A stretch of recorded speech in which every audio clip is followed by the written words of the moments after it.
কিছুক্ষণের মধ্যেই উদ্বোধন হচ্ছে বহুল কাঙ্ক্ষিত মৌলানা ভাসানী সেতু। চালু হবে গাইবান্ধা কুড়িগ্রাম সরাসরি সড়ক যোগাযোগ। উচ্ছ্বসিত তিস্তা পাড়ের মানুষ। সেতু হওয়াতে নদী ভাঙন বন্ধ হয়েছে, গাড়ি দিয়ে চলাফেরা করা যাবে, হয়তো বা মনে করে এখন লোকের চড়া লাগবে না। এই বৃষ্টির ফলে এইখানকার আত্মসামাজিক উন্নয়ন ঘটবে।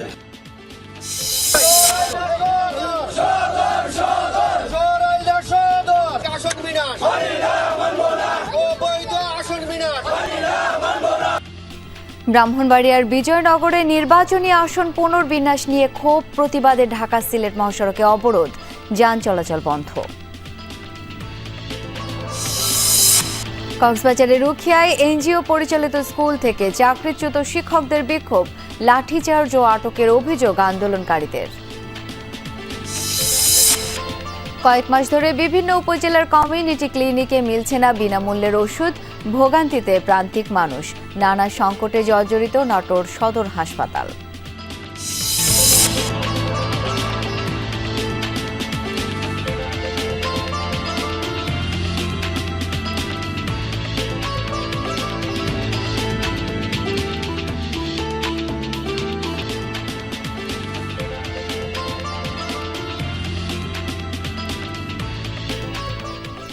আমন্ত্রণ সংবাদ সারা দেশে, আপনাদের সাথে আছি আমি শাওন দত্ত।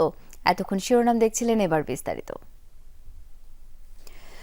বহুল প্রত্যাশিত মৌলানা ভাসানী সেতুর আনুষ্ঠানিক উদ্বোধন আজ। তিস্তা নদীর উপর গাইবান্ধার হরিপুর থেকে কুড়িগ্রামের চিলমারি পর্যন্ত নির্মিত এই ব্রিজটি এরই মধ্যে সব প্রস্তুতি সম্পন্ন করেছে এলজিইডি এবং গাইবান্ধা জেলা প্রশাসন। দুপুরে সেতুর উদ্বোধন করবেন স্থানীয় সরকার, পল্লী উন্নয়ন ও সমবায় মন্ত্রণালয়ের উপদেষ্টা আসিফ মাহমুদ সজীব ভুঁইয়া। সেখানে একটি মতবিনিময় সভাতে উপদেষ্টার অংশ নেয়ার কথা। বিকেলে সর্বসাধারণের জন্য উন্মুক্ত করা হবে সেতুটি। মৌলানা ভাসানী সেতুর দৈর্ঘ্য 1490 মিটার, প্রস্থ 9.60 মিটার।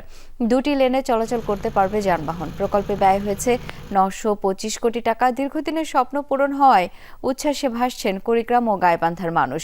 সেতুটির কারণে উত্তরাঞ্চলে জীবনযাত্রা, অর্থনীতিতে আসবে নতুন সম্ভাবনা।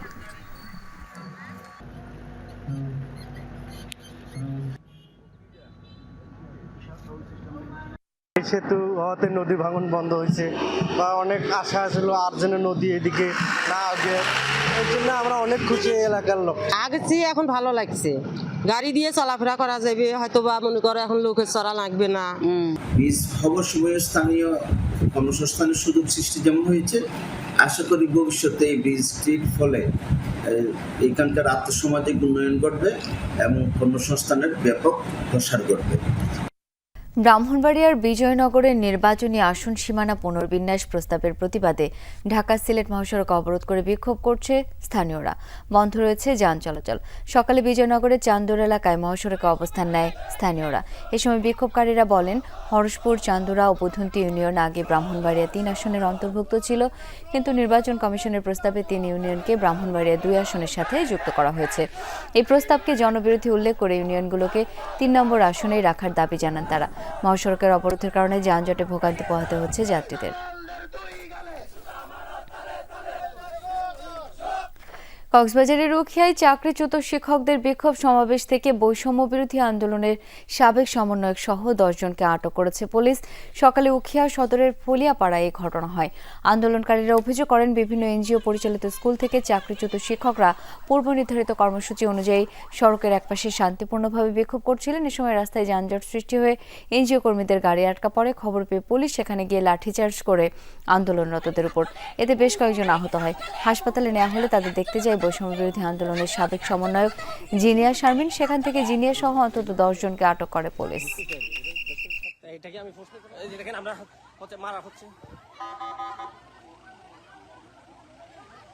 যারা ক্যাম্পে জব করে তাদেরকে গাড়িও যেতে দিই নাই, মানুষকে যেতে দিই নাই, কিন্তু ওনারা কি করছে, হঠাৎ পুলিশ এসে, ওসি এসে আমাদের টিচারকে অনেক ধরনের মারধর করছে।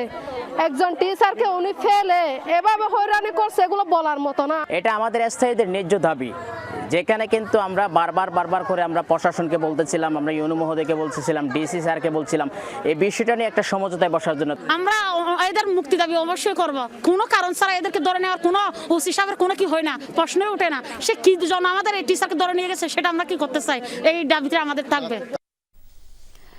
দর্শক, সংবাদের শুরুতেই যেমনটি জানিয়েছিলাম, বহুল প্রত্যাশিত মওলানা ভাসানী সেতুর উদ্বোধন আজ। সে খবরাখবর একটু জেনে নিতে চাই। সরাসরি জিল্লুর রহমান পলাশ এখন যুক্ত হচ্ছেন। পলাশ, সেতুটি কখন উদ্বোধন করা হবে? সেতু পাড়ের মানুষদের নিশ্চয়ই আনন্দ উচ্ছ্বাস দেখতে পেয়েছেন, কি অবস্থা সেখানকার?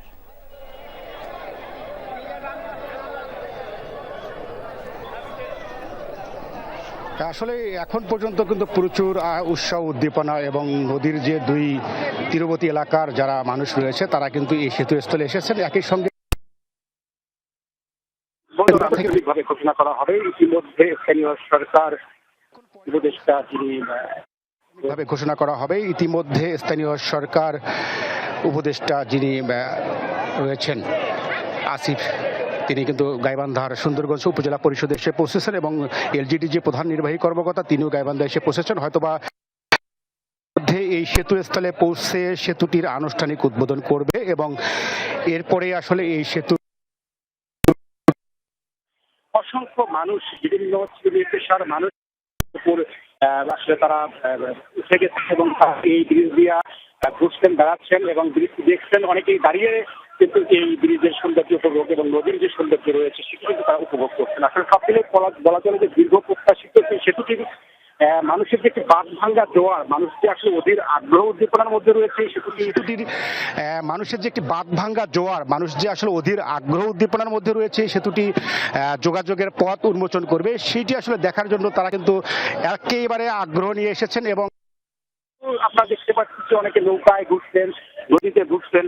সব মিলে বলা চলে যে এই সেতুটি উদ্বোধন হলে কুড়িগ্রাম এবং গাইবান্ধার মানুষের মধ্যে যেমন একটি সরাসরি যোগাযোগ স্থাপন হবে, তেমনি এই এলাকার মানুষ আসলে সহজে ঢাকা সহ সারা দেশের বিভিন্ন জেলায় কিন্তু যোগাযোগ স্থাপন হবে, তেমনি এই এলাকার মানুষ আসলে সহজে ঢাকা সহ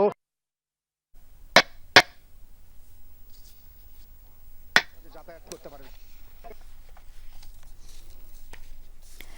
জিল্লুর রহমান পলাশ জানাচ্ছিলেন সেতু পাড়ের মানুষের উচ্ছ্বাস উদ্দীপনার খবর। বান্দরবানের রুমায় পঞ্চম শ্রেণীর এক স্কুল ছাত্রীকে ধর্ষণের অভিযোগে 3 জনকে আটক করেছে আইন শৃঙ্খলা বাহিনী। স্বজনদের অভিযোগ, এই মাসের শুরুর দিকে শিশুটিকে ধর্ষণ করে একই এলাকার চহাই মং মারমা তার 3 বন্ধু। এই ঘটনা আর এক বন্ধুকে জানালে 9 তারিখ ধর্ষণ করে আরও একজন। ভুক্তভোগী পরিবারকে ঘটনা খুলে বললে এলাকায় জানাজানি হয়।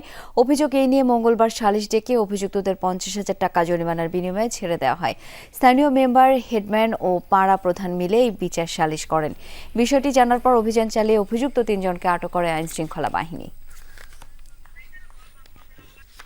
সেনাবাহিনী এবং পুলিশের যৌথ অভিযানে আমরা পাইন্দু নির্বিতে অভিযান সারা রাত্র অভিযান পরিচালনা করি এবং চাঞ্চল্যকর ঘটনার 5 জন আসামির মধ্যে 3 জনকে আমরা গ্রেপ্তার করতে সক্ষম হই। বাকি 2 জনকে গ্রেপ্তার চেষ্টা অব্যাহত আছে। দর্শক, এই ঘটনার বিস্তারিত জেনে নিতে চাই সহকর্মী বাটিং মারমার কাছ থেকে। বাটিং, আটককৃতদের বিষয়ে পুলিশ কি বলছে? যারা সালিশে জড়িত ছিল তাদের বিরুদ্ধে কোনো ধরনের আইনি ব্যবস্থা কি নেওয়া হচ্ছে?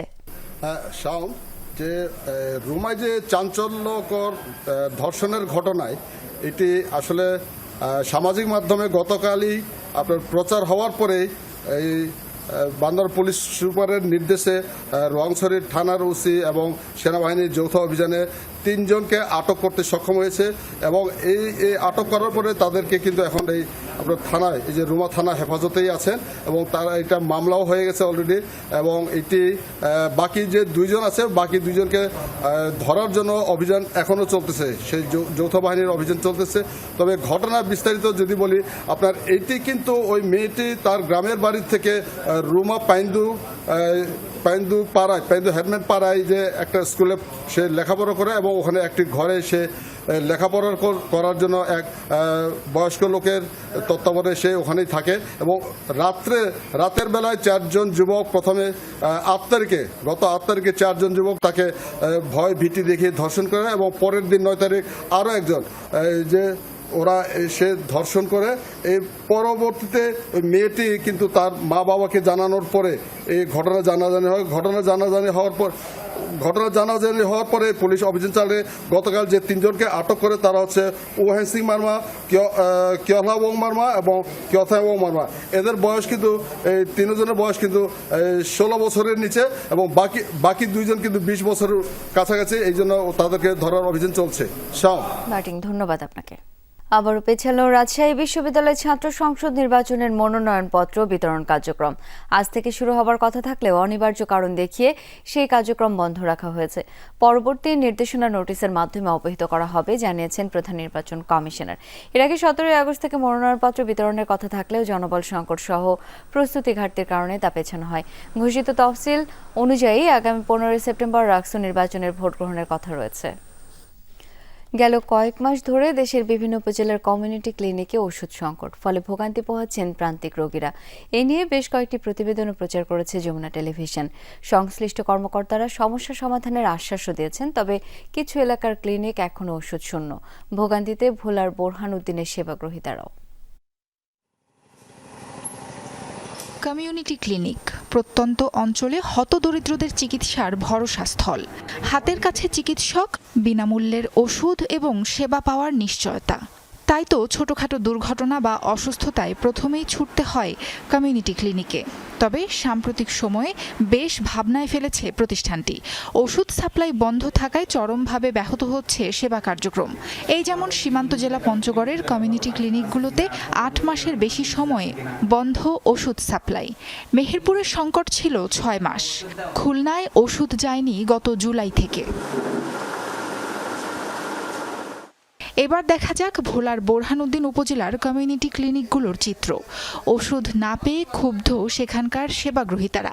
একটা গ্যাস্ট্রিকের জিনিস, গ্যাস্ট্রিকের ওষুধ খুঁজি 1 মাস, এই ডাক্তার সত্য কথা, 1 মাস পর্যন্ত এইটার দ্বারাই এইটা ওষুধ আয় না। সরকার যদি না দেয় তাহলে টালা মারি লোন আমরা মিছিল করি রাস্তায়, এই কথা কইয়াতে যাই গিয়া।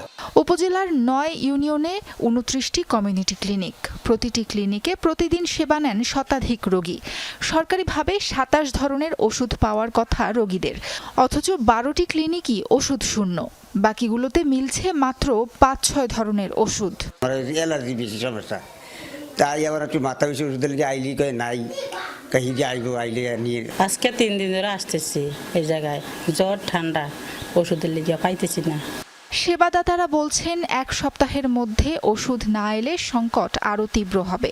রোগীরা আসে বিভিন্ন ধরনের ওষুধের জন্য, আইসা ঔষধ পায় না পাইয়া আমাকে বিভিন্ন ধরনের আজে বাজে মন্তব্য করে যে আপনি এটা এখানে আসেন কেন, এটা খোলেন কেন, এটা বন্ধ করে রাখেন, আপনি না এলে তার আমরা আই না। গত 3 মাস আগে আমি ওষুধ নিয়ে আসছি, তো এখন প্রায় আমার মাসের শেষের দিকে একটু আমার ওষুধের সংকট। আমি এখন প্রায় আমার ক্লিনিকে প্রায় প্রত্যেক দিন 75 থেকে 80 জনের মতো রোগী হয়। সিভিল সার্জন বলছেন এরই মধ্যে সদর উপজেলার ক্লিনিকগুলোতে ওষুধ পৌঁছে গেছে। সপ্তাহখানেকের মধ্যে সংকট নিরসন হবে। 27 আইটেমের ভিতরে তাদের কিছু আইটেম অলরেডি শর্ট হয়ে গেছে, বিশেষ করে যেমন ভিটামিন, গ্যাস্ট্রিক, এগুলো আগে শর্ট হয়ে যায়। তবে আমাদের আশার আলো হলো সদর উপজেলায় কিন্তু গতকালকে তারা ওষুধ পেয়েছে। আমরা খুব শীঘ্রই অন্যান্য উপজেলায় আমরা ওষুধ পাবো এবং কমিউনিটি ক্লিনিকের যে স্বাভাবিক কার্যক্রম সেটা তারা চলমান রাখবে। ক্লিনিকে বিনামূল্যে ওষুধ না পেয়ে বাইরে থেকে কিনতে হচ্ছে রোগীদের। দ্রুত সমস্যার সমাধান চান হতদরিদ্ররা। সাবরিনা লিজা, যমুনা নিউজ। চিকিৎসক সহ নানা সংকটে জর্জরিত নাটোর সদর হাসপাতাল। 250 শয্যার আধুনিক এই হাসপাতালে প্রতিদিনই চিকিৎসা না পেয়ে ফিরে যাচ্ছেন অনেকে। এছাড়া ওষুধ স্বল্পতা, অপরিচ্ছন্ন পরিবেশে দুর্ভোগ পোহাতে হচ্ছে রোগী ও স্বজনদের। জনবল সংকটের কারণে সেবা ব্যাহত হচ্ছে, দাবি হাসপাতাল কর্তৃপক্ষের। নাটোর আধুনিক সদর হাসপাতাল 100 শয্যা থেকে 250 শয্যায় উন্নীত করা হয় বছর 3 আগে। শয্যা বাড়লেও বাড়েনি সুযোগ সুবিধা, নেই পর্যাপ্ত চিকিৎসক ও কর্মচারী। এতে ভোগান্তি পোহাতে হচ্ছে সেবা নিতে আসা রোগীদের।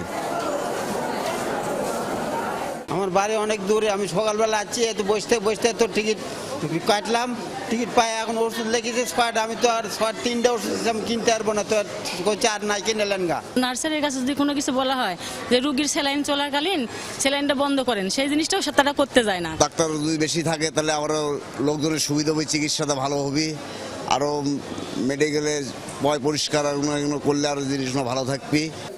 9 জন বিশেষজ্ঞ চিকিৎসক ও 23 জন MBBS ডাক্তার দিয়ে চলছে নাটোর সদর হাসপাতাল। প্রতিদিন গড়ে চিকিৎসা নেন 2000 রোগী। ঘন্টার পর ঘন্টা অপেক্ষা করে ফিরে যান অনেকে বাধ্য হন বেসরকারি হাসপাতালে চিকিৎসা নিতে। এই অবস্থায় সামাজিক মাধ্যমে প্রতিবাদে সরব হয়েছেন অনেকে। এই হাসপাতালে কোনো হার্ট ডিজিজ বা স্ট্রোকের পেশেন্ট পেলেই তারা তাকে রেফার টু রাজশাহী করে দেন। এখানে আধুনিকতার কোনো ছোঁয়াই নাই। আজ থেকে 5 বছর আগেও যে অবস্থা ছিল, কোনো একটু সমস্যা হলে রাজশাহী, এখনও রাজশাহী। ডাক্তার খুব সংকট, রোগীর সংখ্যা অনেক। একজন ডাক্তার দেখতেছি 18 পরের থেকে, একজন ডাক্তার কি করবে? হাসপাতালে বেডের যে গামলাগুলো আছে এগুলো নোংরা, বেলকনি নোংরা, এগুলো পরিবেশে সুস্থ রোগীও অসুস্থ হয়ে যাবে।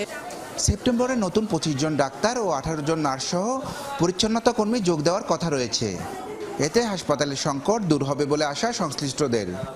250 শয্যা এখন উন্নতি হয়েছে, কিন্তু লোকবল নিয়োগ হয়নি। আমরা সেটা দিয়েই রোগী কাভার করছি, যার ফলে এই যে ইনডোর আউটডোর প্রচুর রোগী ভর্তি আছে ইনডোরে, আমরা এসব রোগী সামাল দিয়ে আবার আউটডোরে আমার দেখতে হয়। আমরা এই ঊর্ধ্বতন কর্তৃপক্ষের সাথে আলোচনা করেছি, আমরা তাদের কাছ থেকে পজিটিভ ফিডব্যাক পেয়েছি। খুব শীঘ্রই আমাদের এই জনবলের সংকটটি পূরণ হয়ে যাবে এবং আমাদের যে অপরিচ্ছন্নতা সহ যে অন্যান্য সেবা সেগুলিও ইনশাআল্লাহ আমরা আমাদের দিক থেকে আরও বেশি কাজ করার সুযোগ পাব।